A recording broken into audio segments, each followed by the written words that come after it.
So the original owners, Jan and Jerry Fukunaga. Jerry was a local Japanese American here in Hawaii. His wife, Jan, was from California. Jerry used to work at the original Pancake House down in Dillingham, and Jan was also You're listening to Michael Skedeleski, who is the Director of Operations at Eggs and Things Hawaii. And Eggs and Things Hawaii was started in 1974 by its original founders, Jerry and Jan Fukunaga. The main goal with Eggs and Things, and even starting more than 40 years ago, is to bring fresh ingredients with reasonable prices to everyone who would come to the restaurants. And we're going to hear a little bit more about their story, talk about the history of Eggs and Things, and how Michael and his team have kept true to the brand, but also have been moving forward in today's culture. So stay tuned. It's going to be a good one. Aloha. Welcome to Hawaii's Best Podcast. Learn the stories behind Hawaii's best experiences, influencers, and businesses. Discover everything that makes Hawaii the Aloha State. And now your host, Bryan Murphy. Aloha and welcome to episode 4 of Hawaii's Best Podcast. Today's going to be a great one. I can't wait for you to hear more from Michael about Eggs and Things and what they're up to currently and some of their rich history. Personally, I've been a fan of Eggs and Things for many years, and learning more from Michael about behind the scenes of Eggs and Things was really cool for me, and I hope that you find value in it as well. So stay tuned for my takeaways from this episode with Michael, and I'd love to hear your takeaways as well. So you're going to want to stay tuned for this week's social media challenge. So stay tuned, and let's talk story with Michael. Let's talk story. Thank you for your time and joining us today on Hawaii's Best. How are you doing? And maybe tell us a little bit about yourself. I'm doing great. My name is Michael Skedeleski. I'm the Director of Operations for Eggs and Things Hawaii. Awesome. And how long have you been a part of the company? It'd be about 10 years now. Wait, when you started 10 years ago, what role did you come on for? Well, I kind of came on 10 years ago, right when the ownerships were changing hands.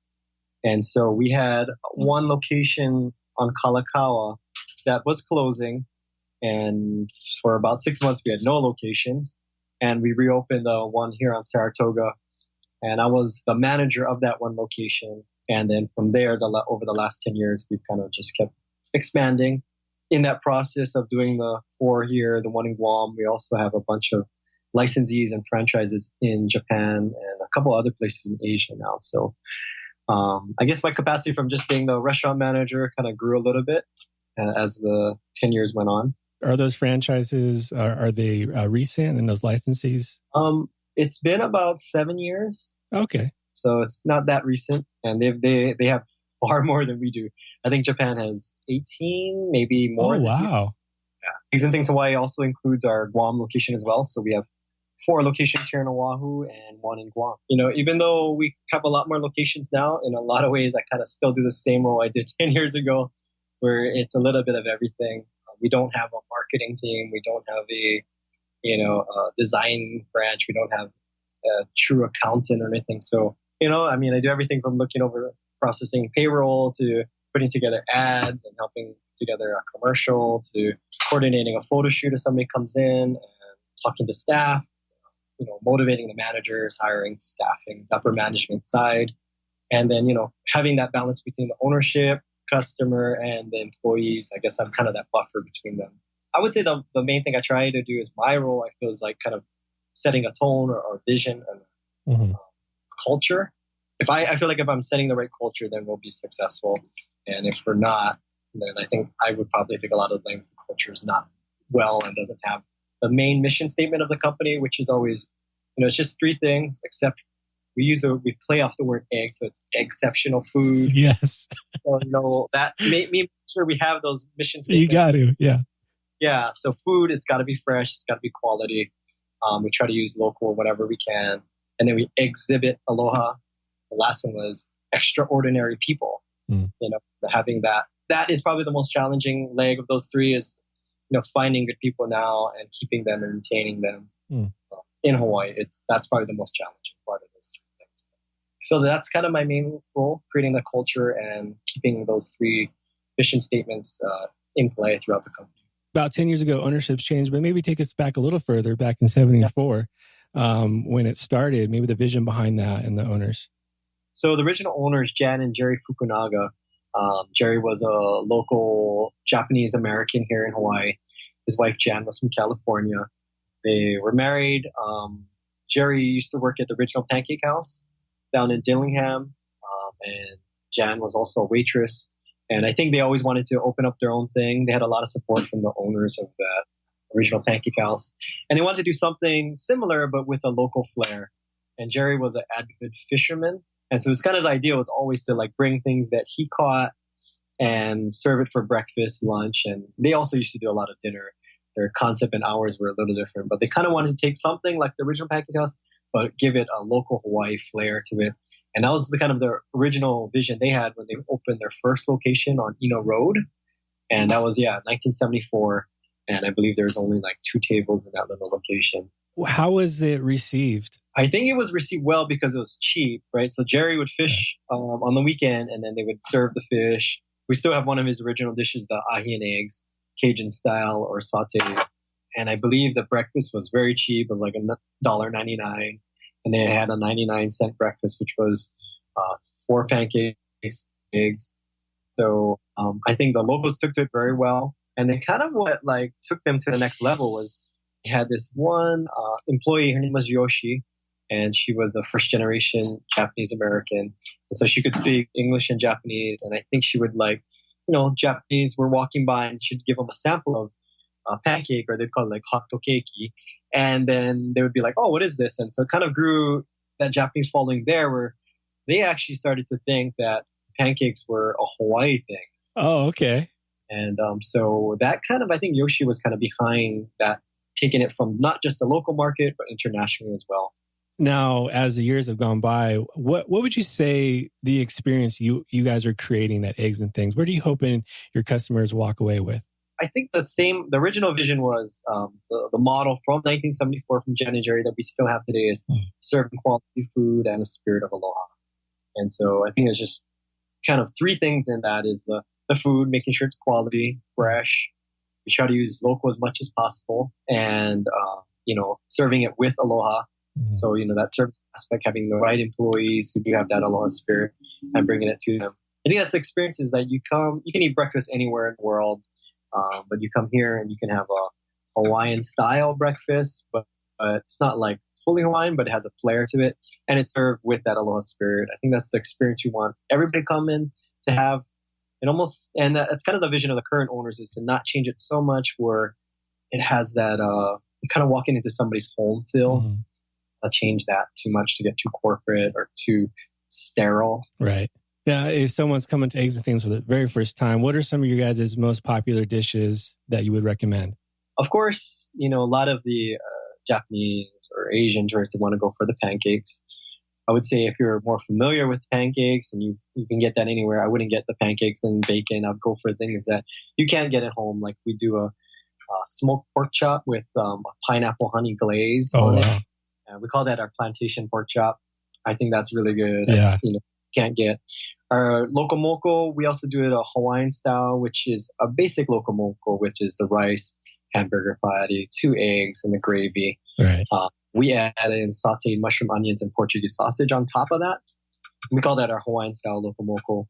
I would say get that, fried rice. And then, there's also like a lot of dishes at night. Well, that's kind of my one recommendation. Yeah, talk about that a little bit.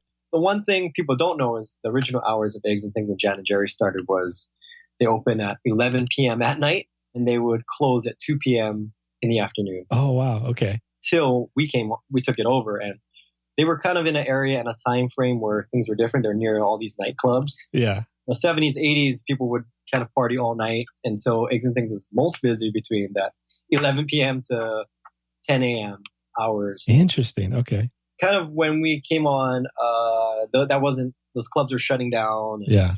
People don't do that as much anymore, I would say. So they always served sandwiches and salads and things like that along with the breakfast. But the constant thing was that breakfast was served all throughout any time of day. Mm-hmm. We still do that.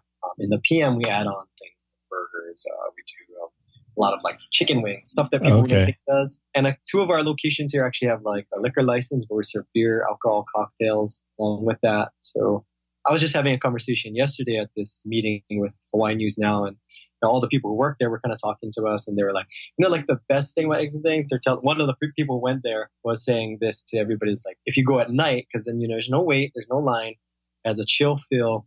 And, there's like all these specials, like on Thursdays, we give 20% off to Kauai. And also like kids eat free on Sunday and Tuesday nights, all this stuff. And you can, the kids can order chocolate chip pancakes if they want. And adults can order like an oxtail soup or things like that. And so I think that's the one secret about Eggs and Things people don't know. They always just think, morning breakfast. Right.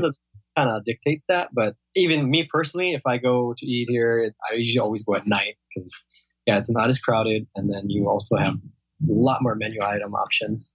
So everybody in your party has something they want. So just for clarity, if you go in the evening, you still have all of the breakfast menu available plus some addition?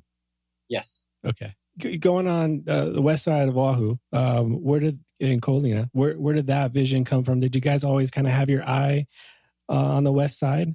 Yeah, a lot of it kind of comes from people asking us, like, we always come all the way from Nanakuli or something like that, and we need one on that side. I think when Aulani was being built, they wanted to that hotel with the Disney Hotel, and we didn't feel that was a good fit at the time. We kind of always liked that area. But with the development and how many more hotels are coming out there, and that second city thing looks like it's probably going to end up happening, especially with the rail. We did always want something out that side. We tend to always have a good mix of local and tourists and visitors. And we kind of always want to keep that with any location we have. We don't want it to just be one that's only for, we don't want to just cater to tourists and lose that feel that local people don't invited. And we felt like that location had that offering of local people can easily park here, get a thing, and people from the hotel can walk right over. So that location seemed like a good marriage. Yeah, and how's that going for you guys? It's going really well. That location and that side of the island is a lot more seasonal than Waikiki. Yes, and we kind of are learning what those seasons are. We actually opened during the ending of the summer this year, and we're like, "Whoa, this is crazy! Like any time of day, it's like there's people." And then once summer ended, it was like, "Okay, morning is busy, and then afternoon PM is kind of quiet." And then holiday season, it kind of was busy again. So we're kind of figuring that out, and you may have to have a little bit of flux on staffing and hours, I think, because of that. But very different from us being outside of Honolulu. That was the first time we did. But very good. It has like such a different feel. It has that resort feel. Yeah. Like being out there, you can get a mimosa, you can get a Mai Tai or something, and even the clientele is different. They're a little more affluent and they spend differently and they order too. So that's one of the locations that you have a liquor license for? Yes, that one and a Moana location. Okay. Do you guys keep the same hours at the Kolina location, or are you adjusting that? We adjusted it once. So we kind of did 6 a.m. to 2 p.m. to 10, but now we just go 6 a.m. straight to 8 p.m. Okay, that makes sense. After 8 o'clock, I think everybody was just down and they have activities, I think, out there. So we realized after 8 o'clock, most of the families are in the hotel. And that center over there, that's kind of the typical hours over there too, right? Yeah, I think some people close at 9. Yeah. That's kind of the typical hours there. I think Monkey Pod stays open pretty late on the weekend. Yeah. Is the menu the same, or is it different than your other locations? We did change it a little. There's a couple of things that people request there that we weren't getting other places, and so we kind of altered the menu a little.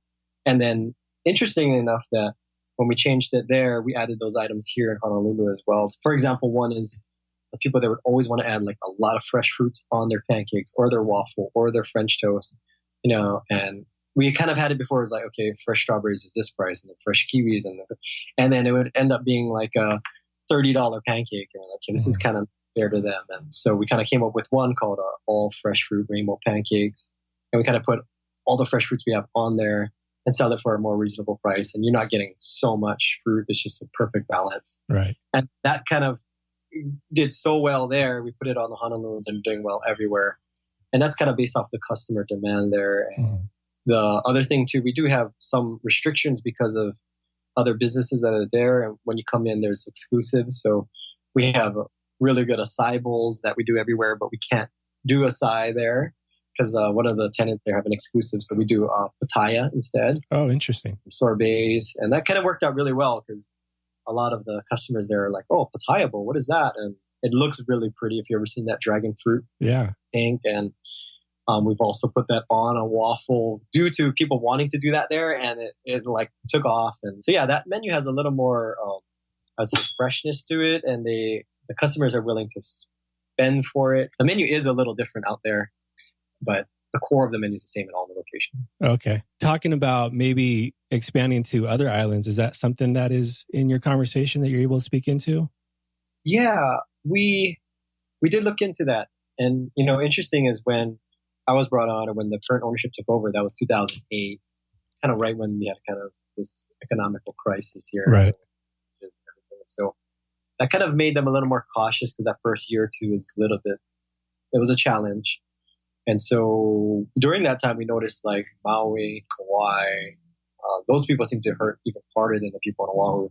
So I think there's always that fear of if you went to Outer Island, would you survive if we went through another time like that? Sure. You know, it's been over 10, 11 years now since we've had that. And things are cyclical, you know, so we feel like that could happen again. But we looked into Kona, Hilo, and Maui a little. I think those may be something we would like to do, but, you know, again, it comes with challenges of us having to go there, finding people. And, you know, in Hawaii, that's always the biggest challenge is staffing. But we always talk to people who are there, operators there. And I think on the outer island, it's as challenging it is for us here in Oahu for labor, finding people. I think it's even multiplied on the outer islands. And so that's always causes pause, but we get a lot of requests for it. And that's something I would be open to just for the challenge of being able to do that. Yeah. Michael, maybe tell us a little bit, if you can, a little inside look on what's the business culture like working with other businesses locally? I think it's healthy. You know, like for myself, I am in the Hawaii Restaurant Association. I was on the executive board as well for that last year. And you kind of get to know all the operators, and you guys all know that you have the same vision, same goals. And so everybody's pretty helpful. And everybody wants to create, you know, fiduciary relationships with everybody. And we all look out for each other. You know, it's like probably there's 30 of us on an email say, you know, just that, you know, this new law came out. You have to watch out for this. Oh, that's cool. Yeah. You know, so I think everybody kind of looks out for each other. And then, you know, the vendors in between play a big role in that too. Like, you know, one of our major vendors is Waihata, and their clients are such and such. And they kind of like, you know, as long as you're not in direct competition, they kind of say, hey, you know, such and such is doing this, or they had questions about that. How is, you know, this, for example, we're using this Beyond Meat, like a vegan patty that we're using. And they're like, one of our other clients wants to know how it's doing and how you like it. And so we get to talk. And so the relationship is always good. You know, we haven't had any problems with that. I think the main thing that we noticed is that, especially if it's a local operated business, you know, we're always trying to help each other. And I think there's enough of the market, enough people coming in that we realize that there's enough to go around for everybody. Yeah. How do you see the aloha spirit within the business world? Is that something that affects how you guys do business? Yes, I definitely think so. And, you know, that's even possibly strategic for building out locations. Right. You know, like if there was somebody that we knew that was a local mom and pop's breakfast place, we probably don't want to open next door to them. Yeah. And so that's kind of always been something we've looked at when we found locations. And most good landlords are also conscientious about that. So yeah, that's always plays a part in our business decisions as well. I love that. Make sure you take care of each other. And we probably pair up with a lot of them doing charity work too, you know, working with charities and events. So yeah, you do have a lot of crossover. So you do have to have that low spirit and know how to work with all of them because you will cross paths. Right. Hey, I'm curious, Michael, just from your perspective, if someone's coming to the islands, maybe for a visit for the first time, what are some things that you would want them to know before their visit to get the most out of their experience? Yeah, I think, you know, there's probably I'm just thinking about when I travel too, you always, and that kind of played a big part in a lot of the decisions we made here is when I travel is like, I always want to try things that you can't get at home, making sure you try the local coffee. Or even if I go to an outer island, if I go to Kauai, I want to have Kauai coffee. I want to have Kauai chocolate. Right. Yeah. Make there. So I would try to map those things out first. Like, for example, for us, we use 100% local eggs. We use 100% local pasture-raised beef here, and we use the local fresh-caught fish. And that's something, Jerry, the original owner, instilled. But at the same time, by traveling around too, doing your own traveling, you realize like, I wouldn't want to come here and drink, Brazilian coffee or, you kind of don't want to eat like the steak that you could have had in Omaha. Right. So, it might be different, and it's a lot more work for us, to be honest. Like, just to secure that deal with the eggs, it took years because they had to grow out the chickens, and then you have to sign commitments. Like, if they do that, they asked us, like, if you're going to do this, you have to sign like a 3-year commitment. Wow, yeah. You have to build out those eggs, and it's not cheaper. I mean, getting boxed eggs or legs from the mainland is a lot cheaper, but there's a commitment we're willing to do. Even with the local beef, it presents challenges, but we're kind of committed to that vision. We think the people who are interested in it will appreciate it. I would say try to find things that are local, things you can't get back home. And then, even making friends or talking with people who are here, even whether that be your server or the busboy or something, they all like love telling people like, well, you got to go here. This new place opened, or this beach that, because if not, you'll just go to the things that are top 10 on TripAdvisor and, get a real good snapshot of the real Hawaii. I think if you do that, I think talking to people and finding out, hey, where do you guys go to eat, on the weekend?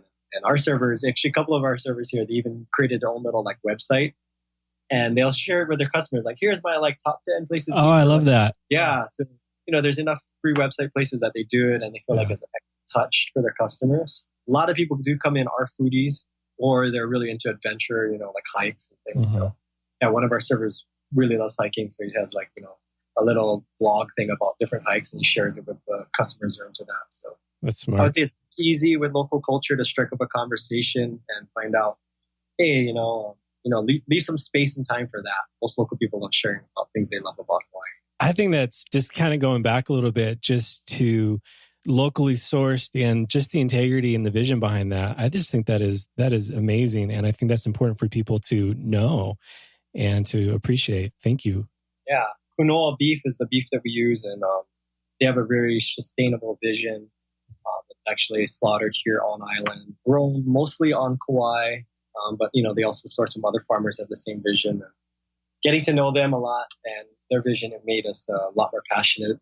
We try to share that with the servers so they know how to sell that to the customers, because local beef does taste different. Because our beef here that we're using they're eating just grass that's grown on the island, fit from rain. It tastes very different from, grain-fed, corn-fed beef from Colorado or something. So there is some education process of it's not going to taste watery. It's going to have a little bit more of a true gamey taste. And so we kind of offset that by we offer like rubs. We do like a Kona coffee rub if you want to do it that way. Nice. Do a rich onion rub, salt and pepper.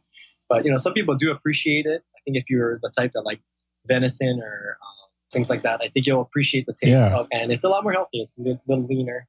Yeah, it's cool to meet vendors and people who source us that are passionate about that too, and they are local businesses. Hey, what do you like best about Hawaii or your role? I know that's a huge question, but if you had to like narrow it down, what are some things that come to your mind? I think now, because I just had 2 kids, and they're young, like one is 15 months and one is 2 months, you kind of think, you see things totally different. I mean, you always love Hawaii because of the beaches, the hike, and the food and those things. But then now you kind of like it. You think about where you want to raise your kids, right? So now I think the thing I like about Hawaii is there is that aloha spirit, and there is this culture that everybody who's kind of here that has, it's very communal. Not everywhere, but there is still that sense more than. I lived on the mainland. I've lived in Japan, Canada, and a few other places, and there is something about, being welcoming to anybody into their home.